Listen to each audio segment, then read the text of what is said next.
87% of realtors that get into the business get out of the business after 2 years. That does not exist in our world. We have massive visions around growing our businesses, and we are always looking to add talent to our world. We do everything in our power to ensure the people we surround ourselves with defy the odds, get into production, and build massive lives for themselves. We have interviewed some of the top realtors in the world. If you're a new realtor, a top producer, or CEO of a mega team, Sales Beast Podcast is your blueprint for success. With locations all across Canada, reach out to us to talk about partnership and opportunities.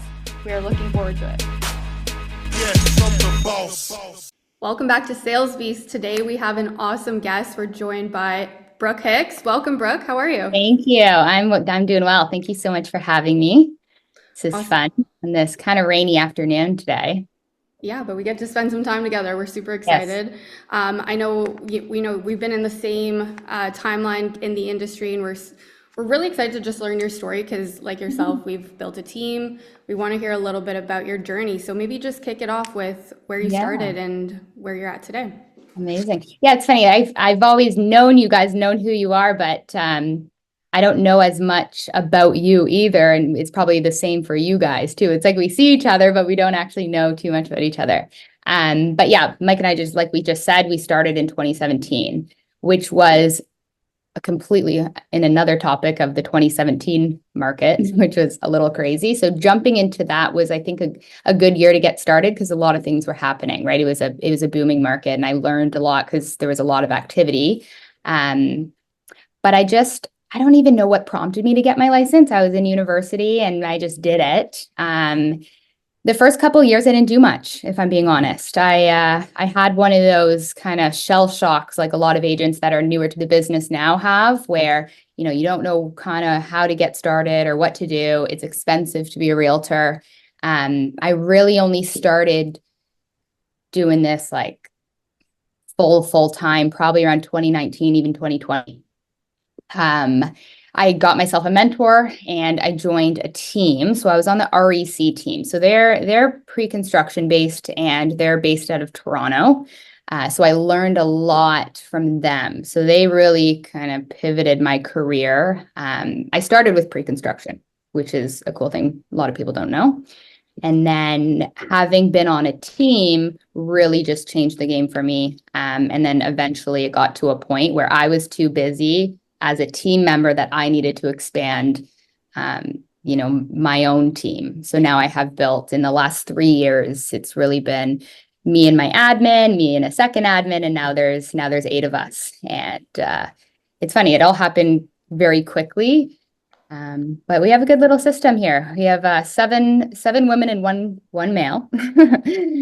He doesn't mind that. And we're in Halton. I am in Hamilton a lot as well, but I do live in Halton. And we've been growing. I think I'm at the point now where I'm just going to keep things as is for a little while. We have a good little dynamic going on. But it's been awesome. So interesting to me to see people from, I call it my generation. So people that got into business 2016, 2017, 2018 to finally come out the other side. So I remember when I got in the business, I think I started my Instagram account the day I got licensed. Yeah. And I'm not a tech guy. I look probably like I'm 35 years old, but I'm a bit of a dinosaur. I didn't even go on it. I would post when I did a deal and that was it. And I just lived in my little bubble. Yeah. And it almost seemed to me like our generation's a bust up until a few years ago. And we started having you guys come on the podcast. And it's so amazing to see so many people from that time period really thriving. Yeah, it's nice. Well, it's also like so I'm with Royal LePage. So the highest designation you can receive as an award is chairman's level. Okay. So the other chairman's teams for Royal LePage in the current brokerage I'm in, they're all, I believe, 60 plus. So even the broker of record there was telling me, he's like, you're kind of in this evolution where, 60 people will start to retire. A lot of realtors don't retire ever if you're a realtor. But I mean, it's kind of like that transition a little bit, I find. And it was an interesting statistic. He's like, they're all at 60. And that doesn't mean that's bad or anything. I mean, they have more experience than I do being 60. But there's been a massive like social media technological evolution of real estate. So I find that I guess my aunt being one of these older agents that didn't go through the social media evolution kind of struggles with it. Whereas obviously the Gen X's or whatever you call it are more on social media, where I think that's where everything is going, right? It's totally a new way to do business that people weren't used to. And I think even the pandemic probably accelerated a lot of that, where people that were doing everything physically in person, even doing offer nights and presenting in person, had to shift to doing fully virtual. So for you, like obviously like us too, we've seen what, 4 or 5 different kinds of markets. What has been your favorite market so far, and what have you learned the most from? Oh, that's a good question.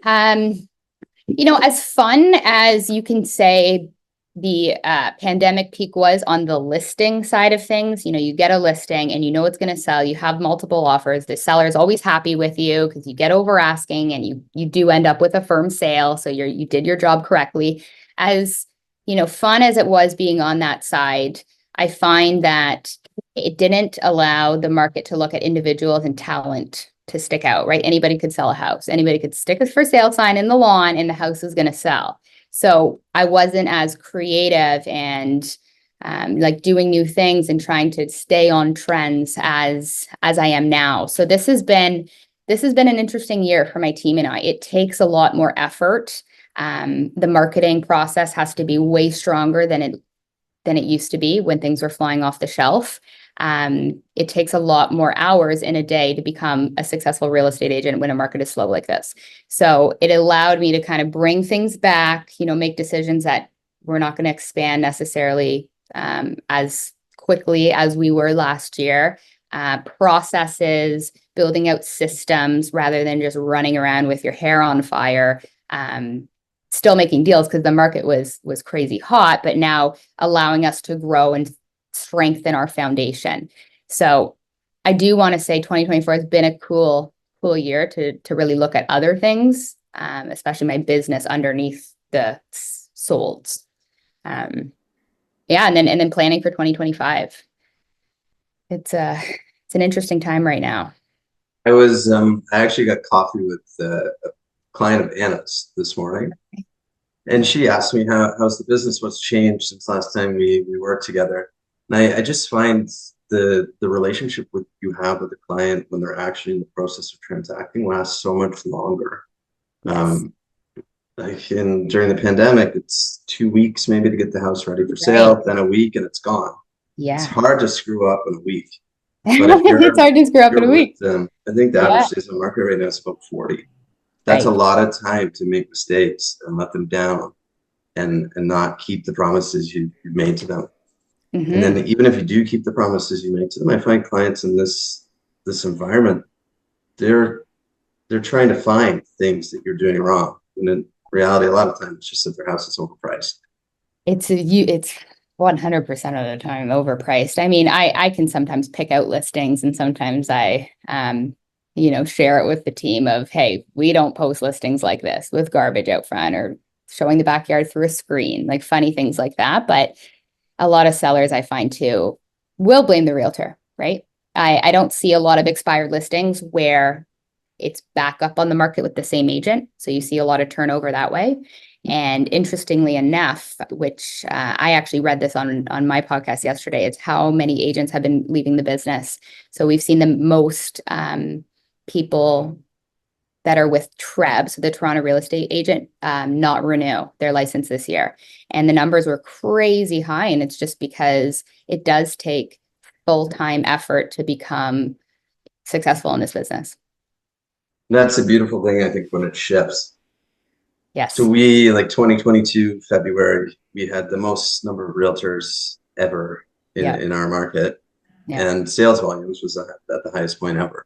Yeah. And then it tanks. And right now you're seeing everyone get out. I think October was the first month since Feb 2022 that we saw a significant increase in sales volume, which a commission dollar comes from sales volume. Right. I would imagine for those that stuck around over the last 2 years, the next year should be pretty fruitful. I think relatively speaking. Relatively speaking, I think 2025 is going to be much busier than 2024. I already can sense the increased activity. I always know by my screen time, Mhm. I'm glued to my phone right now, and I'm just so busy on my phone, and it's just little things here and there. So it's like the seeds you planted, somebody's just questions. So it's activity. It doesn't necessarily mean of making more sales currently. It's just a lot more activity and things going on. And that typically leads into a busier year ahead. I still think that sellers are choosier than in the pandemic, right? In the pandemic, your house is going to sell. So the realtors that are new that are offering 0.5% listing commission might have got the listing. Right now, sellers know days are more typically they know it's not going to fly off the shelf like this if they know anything about the market. So they do want to see, okay, what value am I getting with hiring you as my real estate agent? And they know they have choice. So to stand out, it's important that, I meet with my team and we have the same processes. So the same client gets taken through the same journey as the other client. Yeah, it just comes down to that. What are some things, if you could share, like in the client journey that you do to make yourself stand out? I'm sure that could be really valuable for us to hear from you, and happy Yeah. to share even what we do. I would love that. Okay. Recently, I've been loving the cinematic videos that we've been doing because just as an add-on to listing a home on MLS, TikTok, social media, the amount of views that some of these videos can get can catch those one-off people that say, hey, my mom wants to downsize. She's not really thinking about it, but this would be perfect for her. And then all of a sudden that conversation comes, maybe they pop into the open house. So we try to expand the amount of eyes that are on my listing as possible by doing things that could potentially go viral with a really talented videographer. So we've been doing that for the listings. I have a couple different packages that I work with sellers, and obviously it's up to them at the end of the day. But just to share an example, I took on a condo listing that's going to come to the market next week. It's in Mississauga. It's sadly, there was a death in the family, so it's an estate sale. So there's a lot of stuff still in there. Okay. And they were overwhelmed. So I said, listen, I have a junk removal. I can take care of getting everything out, staging, cleaning. You guys just leave the key with me and I'll handle everything. Which they were willing to go that route. So I'd had my guys remove everything, and then now I've staged it in place and kind of transformed the listing rather than going in and taking pictures of old furniture. That's going to make my listing stand out compared to somebody that's not willing to invest in the listing. I'm at about probably $4,500 invested in the listing as of right now, and it's not even on MLS yet. It is a higher commission package, but for sellers that are in those positions, that may be something that they see value in.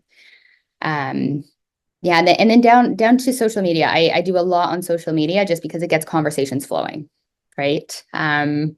We do print marketing. We do, listing on both boards. I think that's super important. I imagine you guys do that as well. I see a lot of Hamilton realtors that aren't a part of the Toronto real estate board where they only listed on one. It's important to catch the Toronto buyers if they're coming out of the city.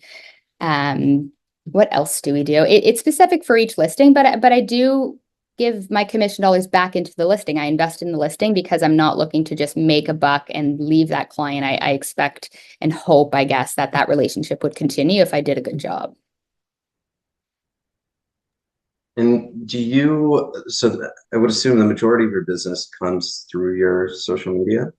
Yeah, I mean, it's funny. I don't have a system that tracks that right now, and I'm looking into it because it's tough to say. There is a lot of repeat referral. So I do try to maintain contact with all past clients because business does come from referral.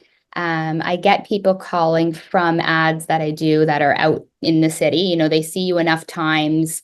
And then they get hit with something on their phone after they just saw you. Brand recognition. People do come through Instagram. What else? I farm neighborhoods. Not a lot of realtors stick to a schedule. So one being Falgarwood and Oakville. I grew up around there. So I know it like the back of my mind. And they always get about quarterly handwritten notes from me. I've had so many listings there that they would have seen my sign. So I try to farm them. And typically it works. I get a phone call and, hey, I've been receiving your mail. I just keep them updated on the market. What other little things do I do? And then I try to do as many, sports activities and, be involved in the community. So I'm one of the coaches at Oakville Soccer Club. I have a big banner in there and I stay close to them. I'm part of like teams myself. So it's just trying to stay connected and actually network. Yeah. And the people you end up working with, sorry, do the majority of those people reach out to you, or are you hopping on the phone and calling them?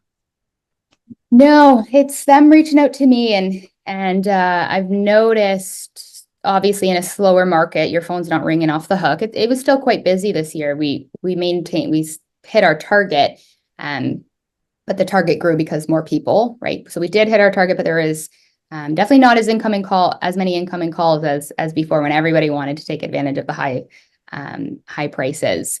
I've recently been looking into like ads and that sort of thing. But right now I don't have numbers to call, right? I don't know anybody's number. There's no list for me to say, hey, right? So I don't subscribe to any of that. So right now it's kind of working on people messaging me, and thankfully it's been successful. But I think with real estate and other teams being successful and how competitive real estate is, you have to stay on top of evolving as a team and continuing to do add-on layers to maintain the business level. For sure. So Is that kind of yours as well? Sorry to interrupt. Ours is total opposite. It's total opposite. See, I would love to even get kind of like share it. Like I would love I'm envious of yours, actually. Well, I like that because sometimes I'm like, what should I, there's not as much structure. Whereas I think on when we were doing that panel, there was a lot of realtors sitting with us that had a schedule and time blocking. And I notice I struggle without a schedule.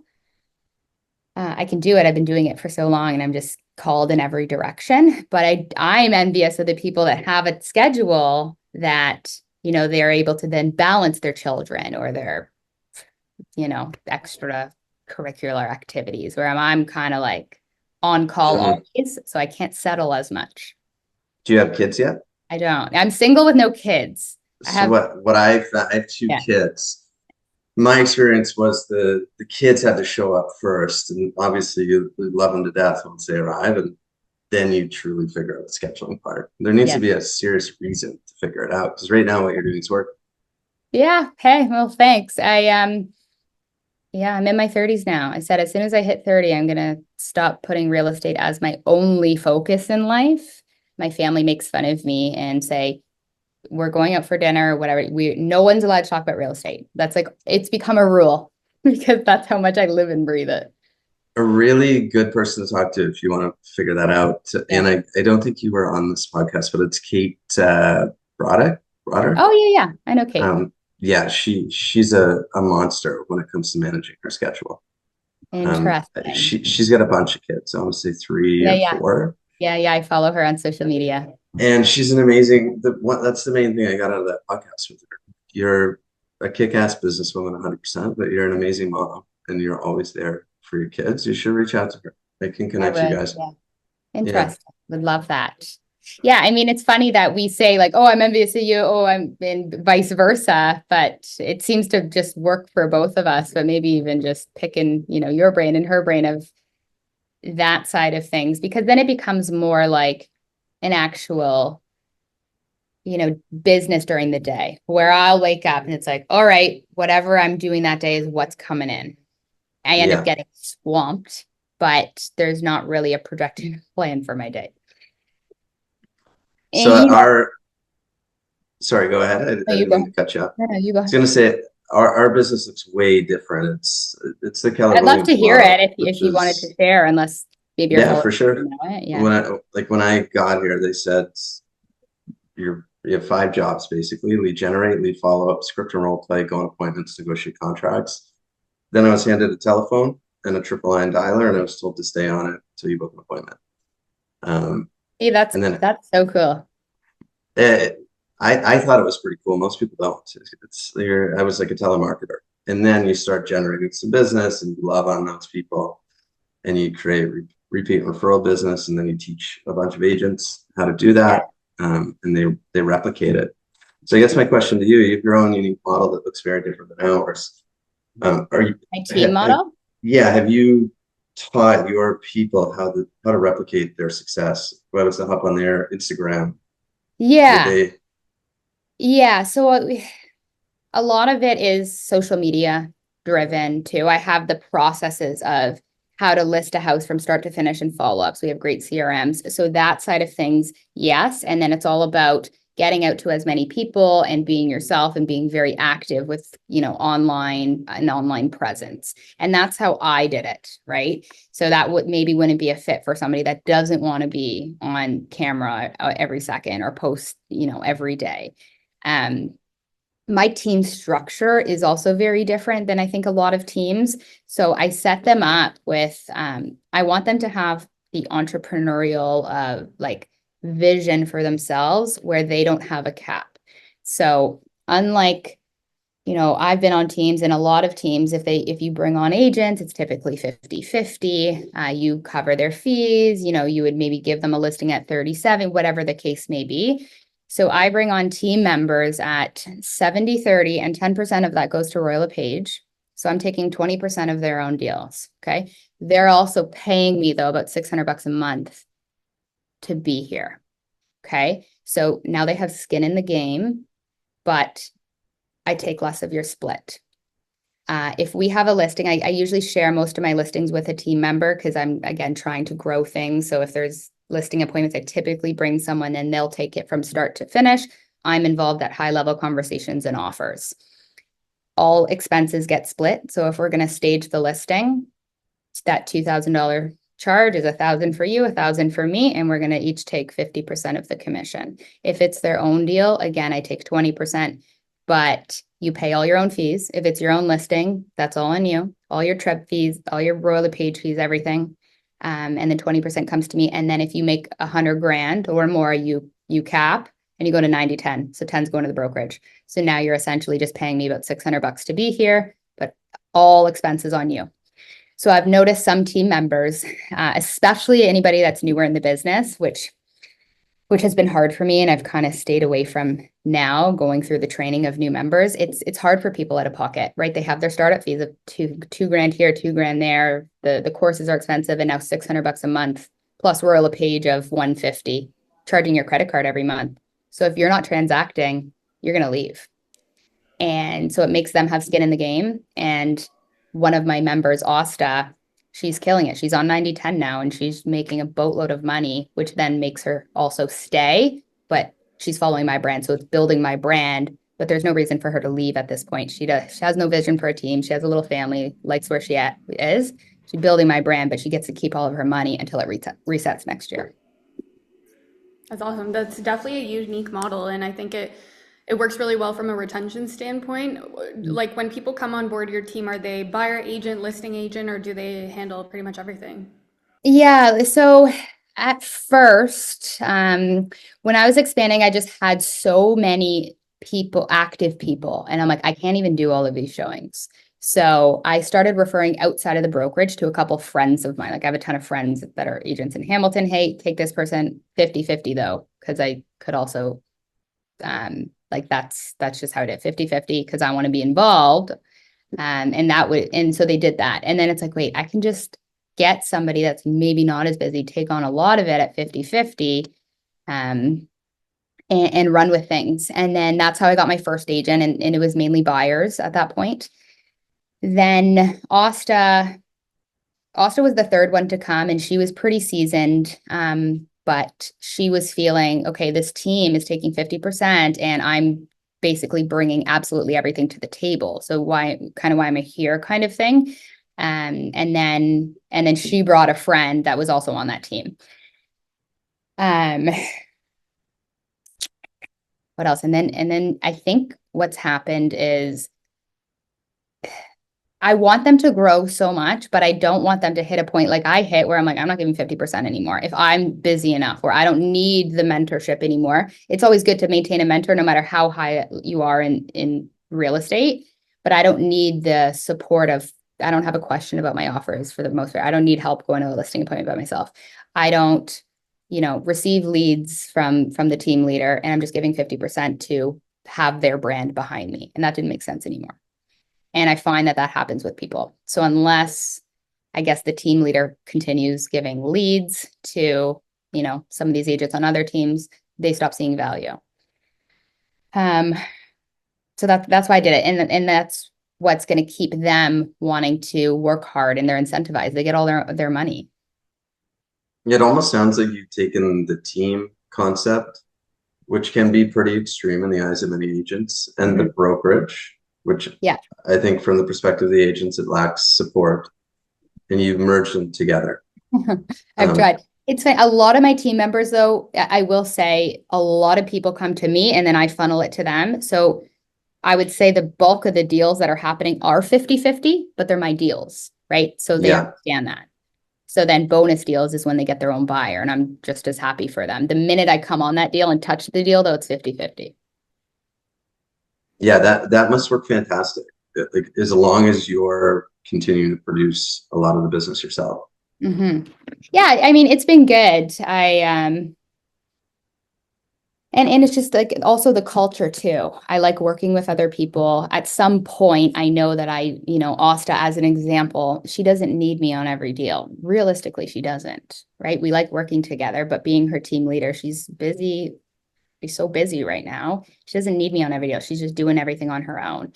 So knowing that, okay, we've passed the point of me training you and me showing you my systems and me kind of doing this, it's like, I do want to incentivize her to stay and continue building my brand because she is a very good agent. And then be there for, hey, here's a 50-50, here's a 50-50, but then also be able to do her own as well. How big do you want to grow it? I could see that model appealing to a ton of people. Yeah, it is. And it's funny because I've had 3 agents leave because of my fees. And then that's good for me and good for them, because now I know, okay, I would have had to pay these fees. You're not producing. Now, all of a sudden, my investment in the agent is way more than their investment in me and the team, that if they end up leaving 6 months later, that was a waste of my time and money, right? So that you pay to be here kind of thing. I don't think I want to grow it too big, if I'm being honest. I actually want to shrink it, I think. So we're at 8, right? And I have a couple part-timers and I love them dearly, but at that point, I almost think it doesn't make sense for them anymore. It's like, why are you paying me all this money if you don't want to do things and you don't want to be here? Like, just go be with the brokerage,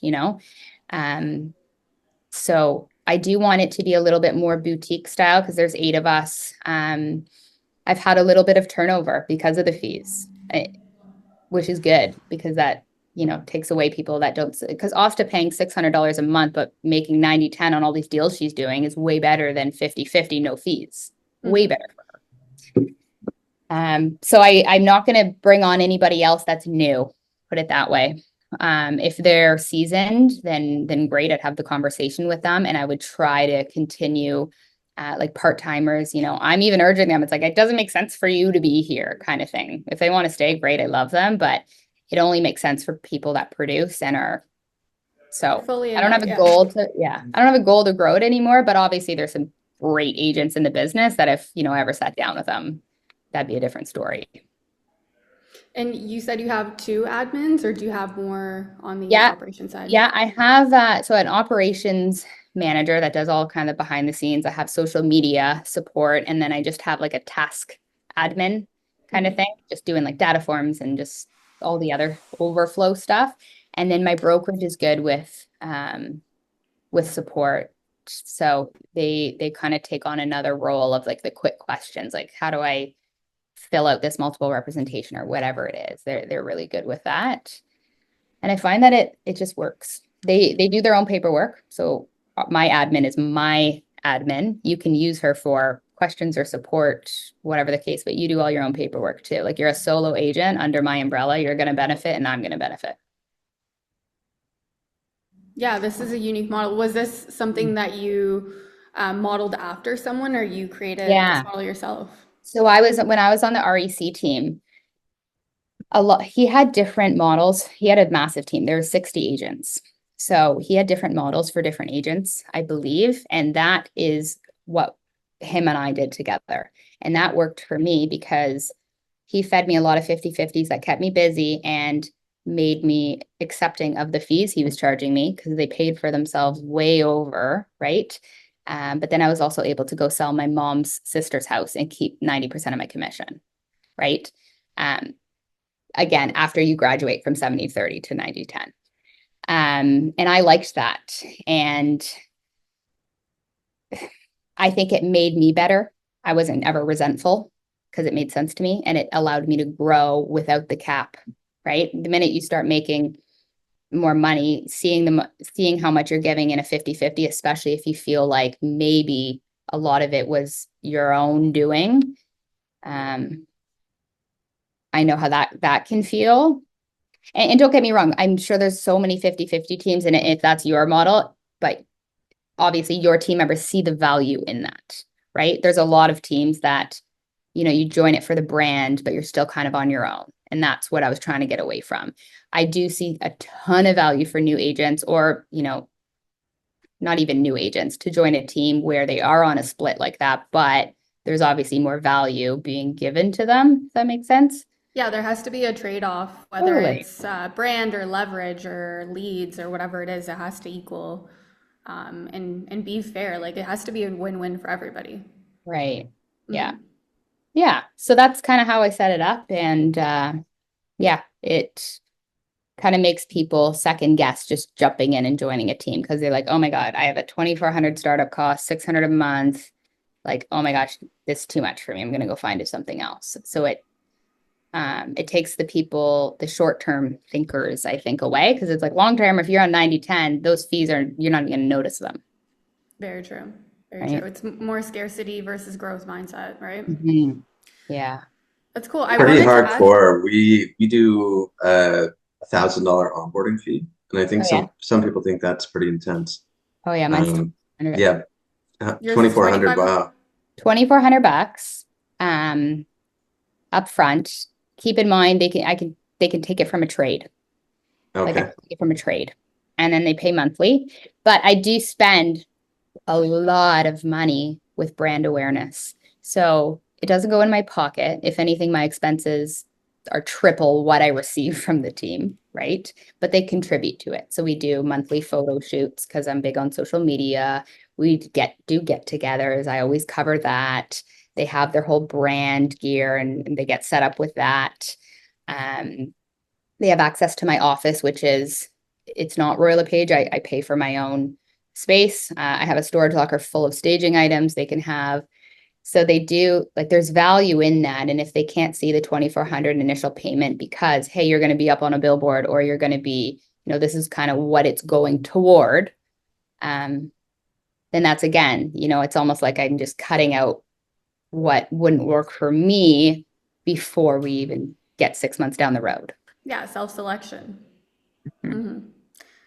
Awesome. I Yeah. love that. Yeah, our model, I mean, Mike can even speak to it if he wants. We're a lot more prospecting based, but we're leaning more in the future towards the marketing side, which I think is where we need to be in this space right now. A lot of people You are guys not kill it. focused. So obviously it's working for you. And it's interesting because two things, like we could be doing two completely different things and you're crushing it just as much and doing it your way. So it's like, whose way is even right? Right. I mean, I think in an easier market, the way we did it or do it is great. Mm-hmm. But to expect a new agent to get on the phone and be proficient, or get on the phone or bang on a door, be proficient at booking appointments, signing that piece of business, and then bringing it to a closing table. Mm-hmm. I'm not saying it's unrealistic, but I mean, you look at the stats in our business, the majority of people that get in fail within 18 months and they're Yeah. gone. Yeah. I wonder the So percentage. It's high. it's like where the volumes have gone down so much, it's really tough to get them up and going in a prospecting based model. And then most quit, I find, by the time they're proficient and actually able to Yeah. generate business. Like I'm sure most people that had you mentioned your first 2 years were rough. Mm-hmm. I'm sure that was the case for a lot of people. Yeah. You're probably the exception in the sense that you actually stuck with it and ended up where you are today.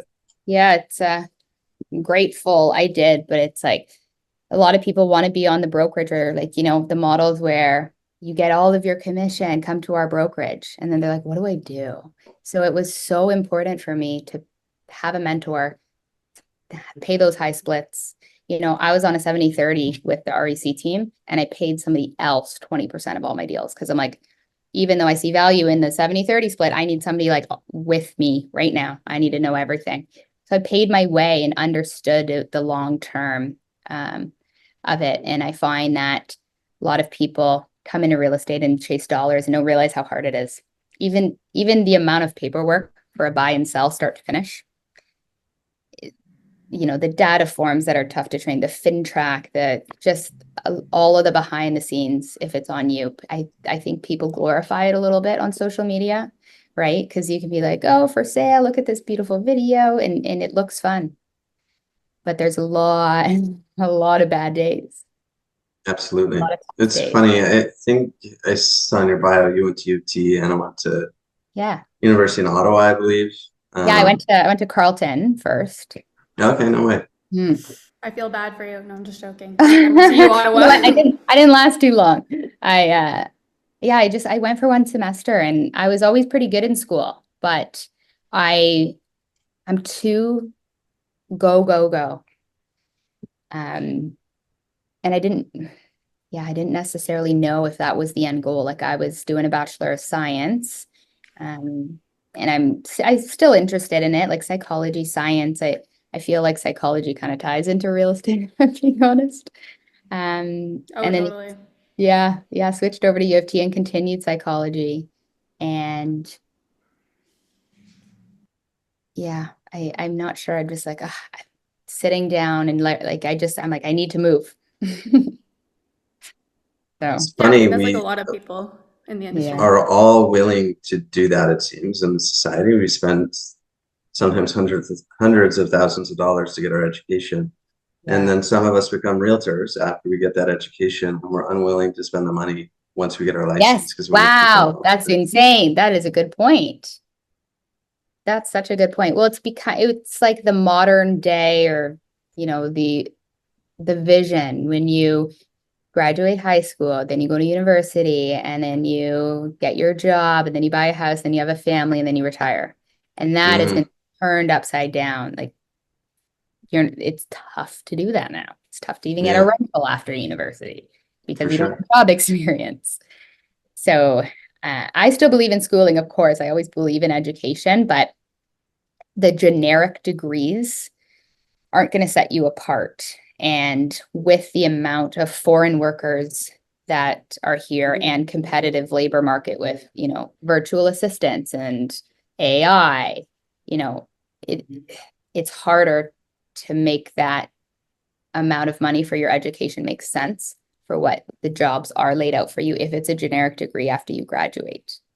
And that's where it's sad, yes, but it almost takes that, you know, creative degree or the specialization, or, you know, opening some sort of little business or whatever it is.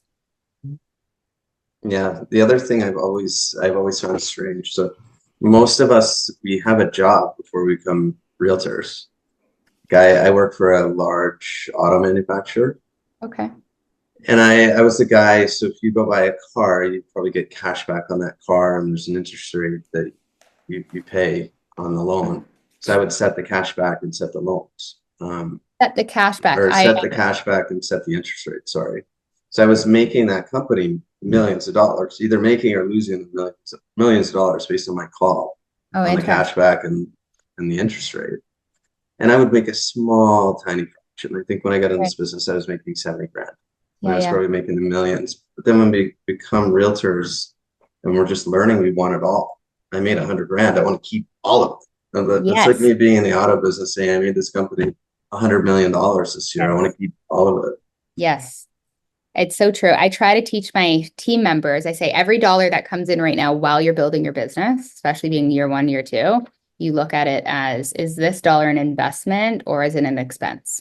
So which one is it? I mean, they're like, it needs to be cycled. And for the past couple of years, a lot of the money that it's like, wow, I should have way more than I do, but I'm building something that is going to just even project hopefully 20 years out of building that brand. And it takes a lot of that income and it gets cycled right back in. And then you pay yourself a salary and you let it cycle. But the minute you start getting, a really high paycheck, you sell an expensive house, you do not want to spend that back in the business.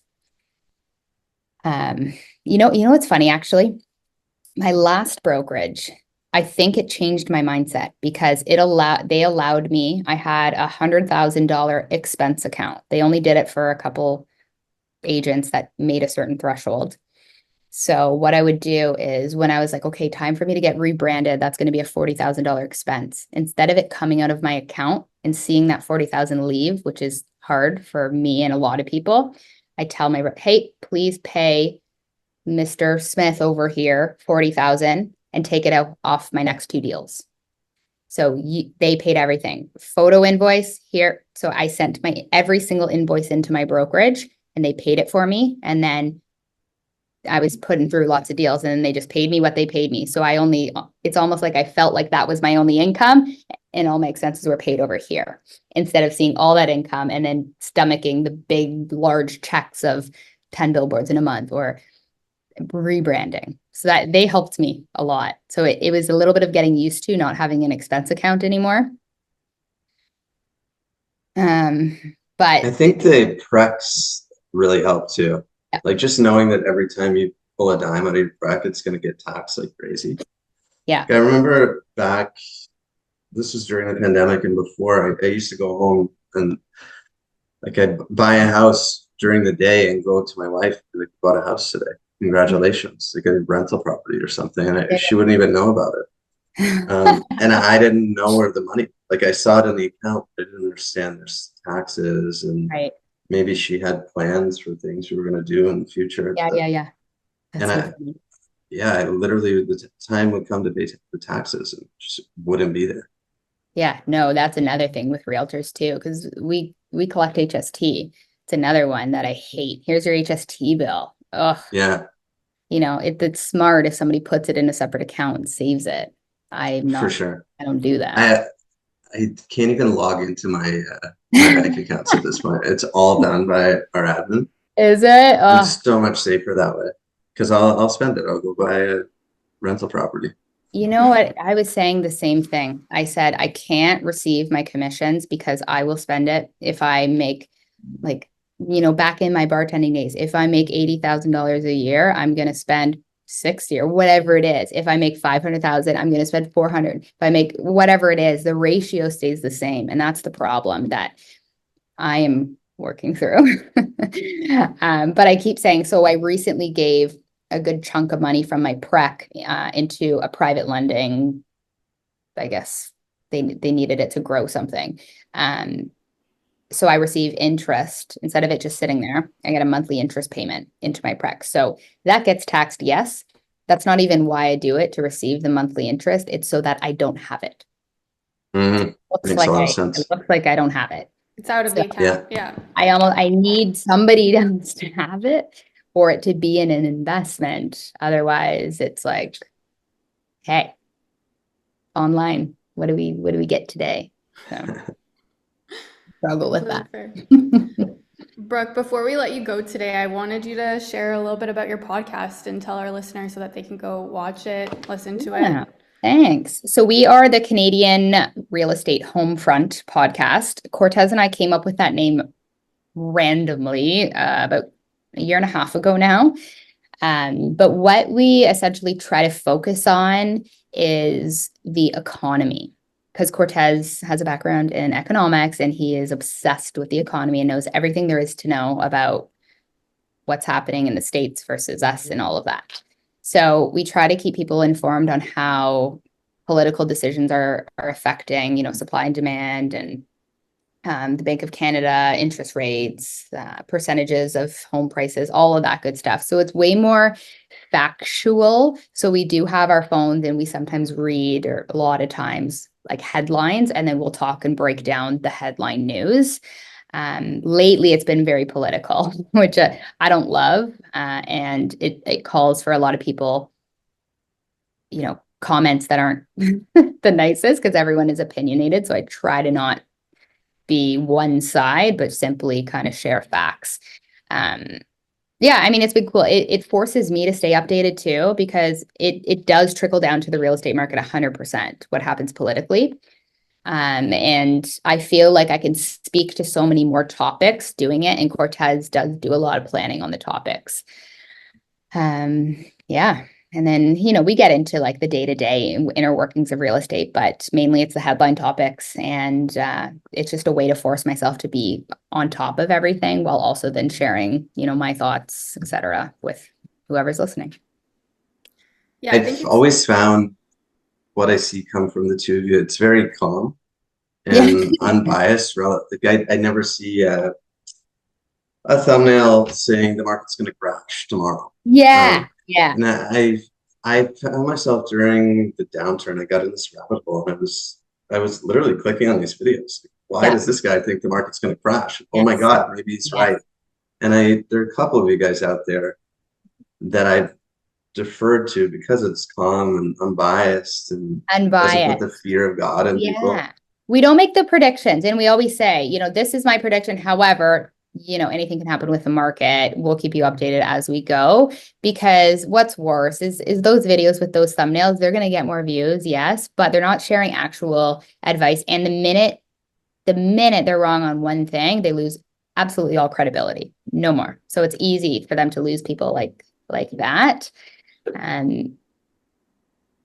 Yeah, and a lot of things I find that it's hard to have an opinion on, because there's two sides to things, and it's stating the facts, and it's like I was saying yesterday, one problem solved creates three more over here.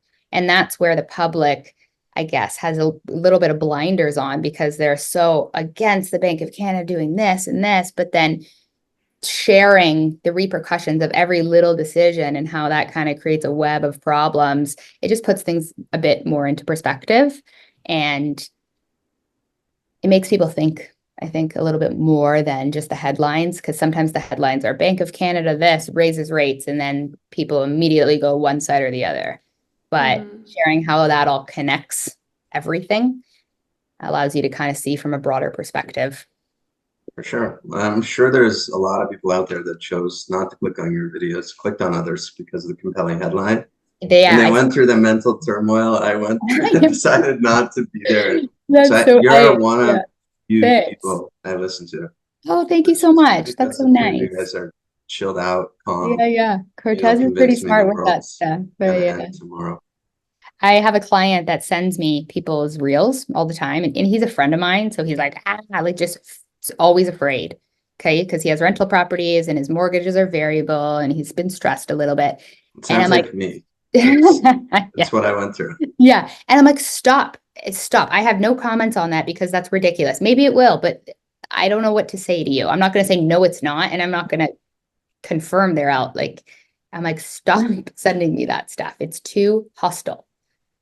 I probably, after watching these videos, called my mom 50 times, because I remember back in the day, she would tell me there was this time when rates were at 20%, and we had friends that lost their homes, and is that going to happen again? Yeah. It's easy to plant the seed of fear into people, especially with those quick little reels. Yeah, but I have a lot of people that are like, is this true? I'm like, just stop watching House Sigma for 1 second. You're not buying this here. Just stop. You're not doing anything. So, yeah. Well, that's awesome. Thank you. Thank you so much for your time today. Yeah. I'm not seeing your billboards as much recently, but up until a month ago, I think you're on my route to the gym. Oh, that's so funny. I'd see you a bunch of times on the way there. Always cheering for you guys. I love that. In Hamilton? Are you talking about Hamilton, yeah. Yeah, I moved a couple to Burlington, and see, this is good feedback for me, because I'm trying to move some of the dollars to online ads. But I mean, it's something that I try to maintain, but yeah, we'll see. But I don't think you need many of them to have an impact. That's There's the thing. Guy, I've done several deals with, a really good guy, O'Reilly. He's Very hovers around. Luke O'Reilly's his name. Oh, He hovers you know what? around I've seen his Riverdale. billboard, and he has like And one. I'm seeing he put up another one, and now I've seen a couple his buses. I'm like, this guy's Yeah, yeah. everywhere in my life. Oh, that's so good. It's funny because like you can be replaced very easily with that. Mhm. You have to maintain it. So Yeah, yeah. cool. Well, Chris? thank you so much for your time Yeah. today. And do you have Would any love other to connect with you questions? guys too, like off yeah, off camera, I guess, about Yeah. kind of systems and stuff, because you can kind of share and Yeah, sure. for sure. We That'd be can great. definitely do that. There is one question, Mike, you forgot to ask it, but we ask all of our guests one final question before we let them go. And we want to ask you, Brooke, who do you know that we should know that should be on the Sales Beast podcast? well, that's a very good question. I don't know if you guys have ever had a commercial agent on here, but I'm partnered with so they share my office. They're called the Investment Group. So the two head guys are Dave Hulshoff and Jacob Campagnaro, and they do We know exactly who they are. they're great. And they like even just hearing some of the things they're working on, because it's massive towers and they just have a whole different world working in the commercial market. And it's interesting to see how residential and commercial are very much intertwined, but how much they, aren't aligned, especially in one market. Like commercial could be very bad while residential is good. And then two, just even being able to speak to the commercial properties like 6 units plus, and how CMHC can help with financing. It doesn't go off your income to be approved for a property like that has helped me educate my clients further. So being connected with a commercial agent, if you haven't already, they've been on a couple podcasts and they have one themselves, and I'm always interested with what's going on with them. That's a great shout out. We would definitely love to have them on the podcast. Yeah, they're great. Thanks so much, Brooke. We Thank really you appreciate guys. your time. Yeah, that Thank was you excellent. guys. Appreciate it. Every day I'm hustling, every day I'm hustling, every day I'm hustling, every day